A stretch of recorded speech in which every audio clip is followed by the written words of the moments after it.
Woman was God's second mistake, a line from Nietzsche that lands like a blade to the chest, not just provocative, destructive, a sentence that doesn't knock politely. It kicks down the door of modern sensibility. Shocking? Yes. Misogynistic? Undeniably. But behind this brutal line is a lineage of thought, a shadow stretching back to the man who taught Nietzsche how to look into the void without blinking. That man was Arthur Schopenhauer. Welcome to the mirror you've been avoiding. Today we begin one of our most uncomfortable and perhaps most necessary journeys. We dive headfirst into the dark, jagged mind of Schopenhauer, a philosopher not known for kindness, but for clarity, no matter how bitter it tasted. Our goal? To understand one of his most infamous views, what he believed about women. Let's not sugarcoat it. This won't feel good. Schopenhauer's words are not just cold.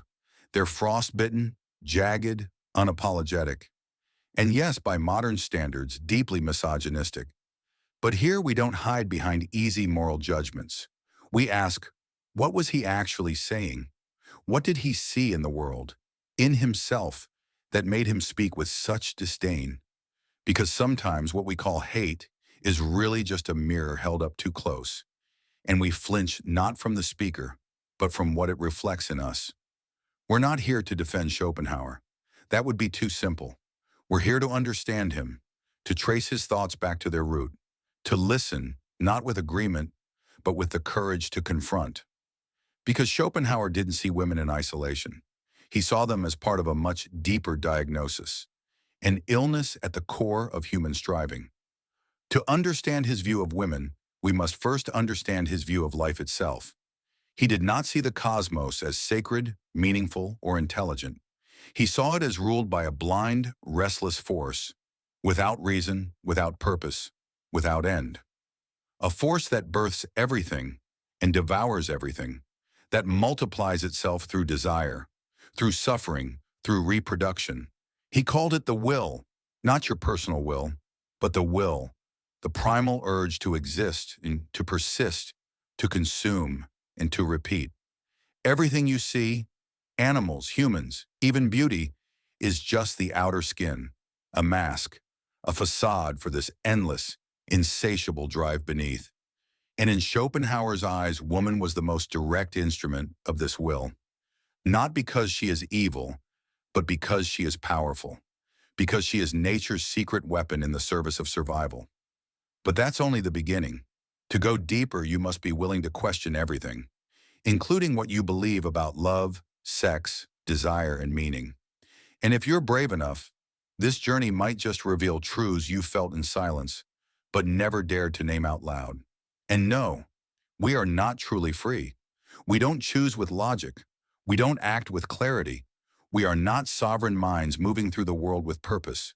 We are puppets, pulled by the invisible strings of a deeper, darker force, the will.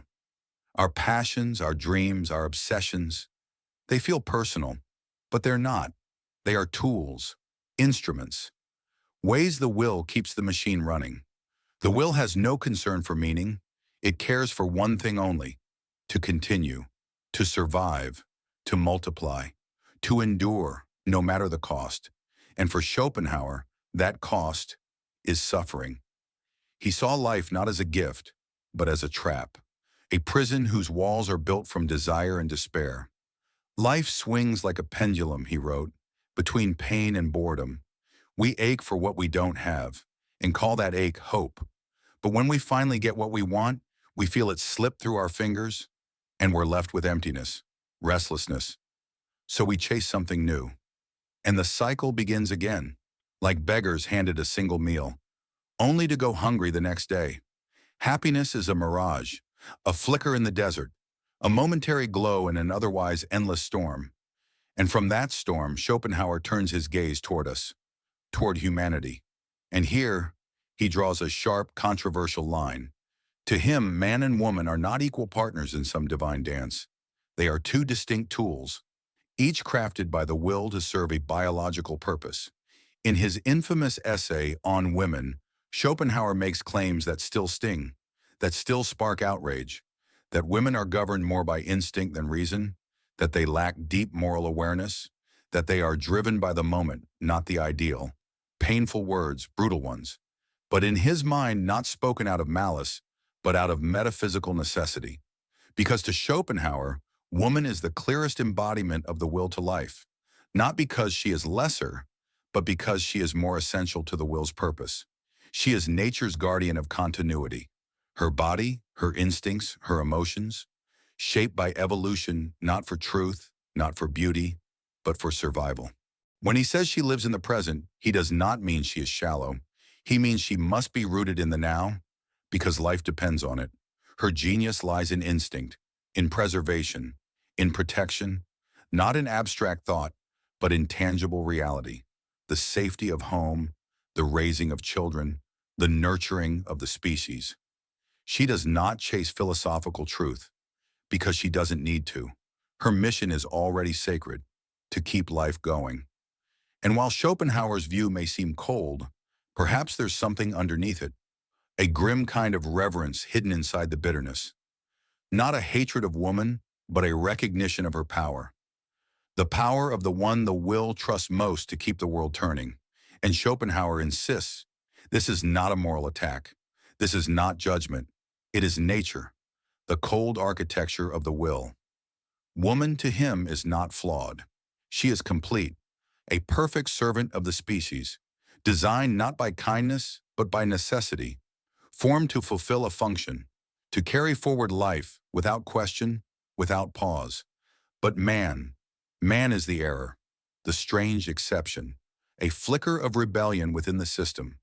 Where woman is bound to the rhythm of life, man carries the curse and the gift of stepping outside it. He can turn away from comfort, from pleasure, from even survival itself. He can throw himself into war for something as useless as honor. He can spend his life sculpting beauty he'll never live to witness. He can sacrifice everything for truth, for music, for madness. And in those moments, those rare, irrational, holy moments, man becomes a traitor to the will. He no longer serves life. He serves something higher, not instinct, but idea, not survival, but meaning. This is where Schopenhauer's bitterness begins to burn, because he sees in woman the affirmation of life. And to him, life is not a miracle. It is a prison. But man, at his most broken, at his most transcendent, becomes something else. He becomes the possibility of escape, article sacrifice, celibacy, philosophy. These are the cracks in the cage. Woman is the ground. Man is the risk. She is the stable continuation. He is the sacred interruption. And nowhere does this divide cut deeper than in love. Because for Schopenhauer, romantic love is nature's most elegant deception, a carefully crafted illusion, the masterpiece of the will. When a man says he's fallen in love, he believes he's choosing, but he's not. He's being chosen by the species. All the poetry, the fate, the soulmate myths, just costumes for a genetic performance. Nature doesn't want your happiness. It wants your reproduction. And it gets what it wants by dressing necessity in the clothes of passion. When a man feels drawn to youth, beauty, and symmetry, it's not for love. It's biology whispering she can bear healthy children. And when a woman feels drawn to strength, status, and intellect, it's not romance. It's her instincts calculating, he can protect me through motherhood. So what we call love is a strategic illusion, a chemical spell, a silent contract written in the language of survival. Two people who under other circumstances might feel nothing for each other, suddenly feel everything. Not because it's destiny, but because life wants to go on. Passion, Schopenhauer tells us, is a mirage. It burns bright, then vanishes the moment the will gets what it came for, reproduction. And it is in this moment, when love collapses into transaction, that Schopenhauer's vision of woman becomes not only painful, but hauntingly familiar for many men. Because in his eyes, woman, consciously or not, understands her power. She knows her influence is bound to the desire she awakens, charm, tenderness, flirtation, even vulnerability, all become tools, not of malice, but of nature. They are biological weapons, used to capture the strongest mate, to secure protection, to ensure survival. A woman who marries for love, he writes, is not sacrificing. She is securing a lifelong contract for provision and safety. A man who marries for love is offering his life on the altar of the species. He hands over his time, his strength, his future, for a feeling designed to fade. Yes, it's offensive, crude, oversimplified. But before we burn the pages, we must ask the question Schopenhauer dares to ask: haven't we seen this? In our lives, in the lives of brothers, friends, fathers, men of vision and fire, who abandoned their path, who gave everything they had for a love that consumed them. Haven't we witnessed the shift? How romance becomes routine, how passion gives way to pragmatism, how fire becomes function. Love becomes the gateway, but survival becomes the marriage. Schopenhauer gives that feeling a name. He builds an entire metaphysics around it, a sense of being caught, of falling into a sweet-smelling trap, a trap that blooms like a flower and slowly closes like a fist. But it would be shallow to stop here, because no philosophy grows in a vacuum. Ideas are not abstract. They are personal. They are shaped by experience, by memory, by pain. In Schopenhauer's ideas, they were forged in conflict, in the fire of a son's war with the first woman he ever loved, his mother, Johanna Schopenhauer. She was no ordinary woman, brilliant, independent, famous in her own right, a novelist, a socialite, the host of one of Germany's most prestigious literary salons. After the probable suicide of her husband, she moved to Weimar, where she built a world of intellect, conversation, and art. But to her son Arthur, she was distant, cold, emotionally impenetrable. Their relationship was a battlefield, a clash of temperaments and wounds. She saw him as bitter, dramatic, self-absorbed. He saw her as vain, shallow, performative. Their letters are not tender. They're weapons, pages soaked with contempt, filled with mutual disappointment. And from that pain, a philosophy was born.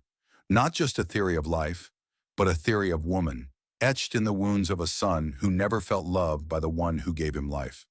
So when Schopenhauer speaks of women as incapable of objectivity, as trapped in vanity and performance, as creatures of the personal, not the philosophical, it's hard not to hear the echo of one voice behind it all. Johanna, his mother, his first wound, his first mirror. His philosophy wasn't born in abstraction, it was born in absence, in the ache of a son who longed for love and met only distance. His misogyny wasn't just a worldview, it was scar tissue, the hardened grief of a boy who never felt seen by the woman who brought him into the world. And so his wound became a doctrine. His heartbreak became a theory, not just about her, but about all women, a desperate attempt to transform personal sorrow into universal truth. To understand this is not to excuse it, but it reveals the tragedy beneath the rage. It allows us to glimpse the man behind the monster, the child beneath the cynic. Because the deeper truth is this: Schopenhauer didn't just hate women, he feared them. He feared their power, not physical, not intellectual, but something far more ancient, more primal. He feared them as agents of the very thing he most despised, the will. He saw women as nature's most seductive weapon, subtle, irrational, unstoppable, not through force but through desire.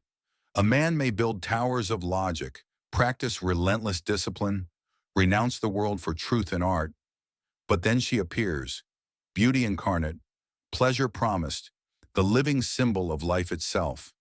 And suddenly the philosopher collapses. The seeker becomes the slave. Reason melts in the heat of longing. To Schopenhauer, a woman's true power was not in debate or confrontation, but in her ability to undo even the strongest man with a glance, a smile, a whisper. She doesn't force him to fall. She invites him. And he, willingly, blindly, abandons everything: his mission, his values, his soul, for a moment, a dream, an illusion. She is, in his eyes, not the enemy of man, but the gatekeeper of his cage, the smiling face of the biological prison he spent his life trying to escape. And this brutal vision of desire, is where Schopenhauer's voice, despite the venom, feels disturbingly real. Because if we're honest, if we strip away the noise and look around, his warning isn't a dusty theory from the 1800s. It's a drama we still live, every single day. A man with purpose, with a mission burning in his chest, walks with clarity. He carries a focused, masculine energy, whether it's in his work, his craft, his calling, or his spiritual path. This is his North Star, his anchor, his escape from the will. But when desire enters, when he chases what he thinks is love, but is really nature's trap in disguise, he often trades the eternal for the immediate. And just like that, he forgets who he was becoming. One of the most common and quiet tragedies is this. A man falls under the spell of passion and slowly gives it all away. He makes her the center of his world. His purpose fades to the background. His hobbies, his friendships, his dreams, all sacrificed at the altar of love. He stops being the captain of his ship and becomes a passenger on hers. And then comes the cruel irony. By abandoning his direction, by surrendering his mission, he also loses the very things that once made him desirable. His independence, his hunger, his fire, gone. In their place, neediness, dependency, orbiting. And the same woman he gave everything to begins to quietly lose respect for him. Because no matter how loving, no matter how devoted, a woman cannot truly respect a man who no longer has his own center. The love that was meant to build him begins to consume him. The connection that once empowered him starts to weaken him. And so Schopenhauer leaves us with a final warning. Beneath the bitterness, beneath the pain, a hard-earned truth remains. Don't be fooled by the perfume of desire. Don't blindly trust your most intoxicating emotions. Pause, breathe, and ask yourself, is this love truly mine? Is it the choice of a free man, or the whisper of the species using my body as its pawn? Is this a soul calling, or the will dressed in romance? This is not a call for cynicism. It is not a rejection of love. It's a call for awareness, to walk into love with your eyes wide open. Because inside you, two forces are always at war. One is the seeker, the man of vision, of discipline, of depth, the one who craves meaning, mastery, and truth. The other is the animal, the program written in your bones, designed not for joy, but for survival and replication. The wise man does not kill the animal. He learns to ride it. He respects its pull, but he does not hand it the wheel. The man who knows himself, who honors his path, who walks with purpose, can love deeply, but not from emptiness, from wholeness. He does not seek a woman to complete him, but to walk beside him. He doesn't abandon his world to live in hers. He invites her into his. His love is not a biological surrender. It is a conscious offering, and he knows his worth does not come from her affection, her approval, or her praise. It comes from one place only, his loyalty to himself. Schopenhauer's philosophy is a bitter medicine, hard to swallow, but sometimes the harshest truths are the ones that heal us most. His words pierce, not to destroy, but to awaken. They force us to ask, what if even our deepest emotions, the ones we call sacred, eternal, divine, are part of nature's trick? A beautifully crafted illusion meant to keep the cycle going.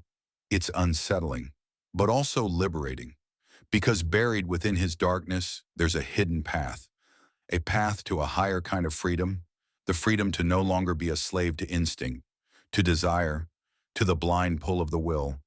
No, we don't have to accept Schopenhauer's bleakest conclusion, that life is only suffering, and renunciation is the only escape.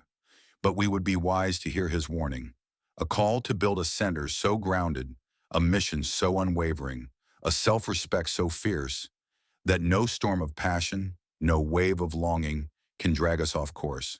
If you've made it this far, I commend you, truly. You've chosen to look into the mirror most people avoid. You've shown strength and a rare kind of curiosity. But let's not let it end here. Share your reflections in the comments below. As always, with the respect this space is known for. Have you ever felt this tension between your purpose and the pull of love? Between your mission and the magnetic gravity of desire? Have you ever wondered if what we call romance sometimes hides something more practical underneath?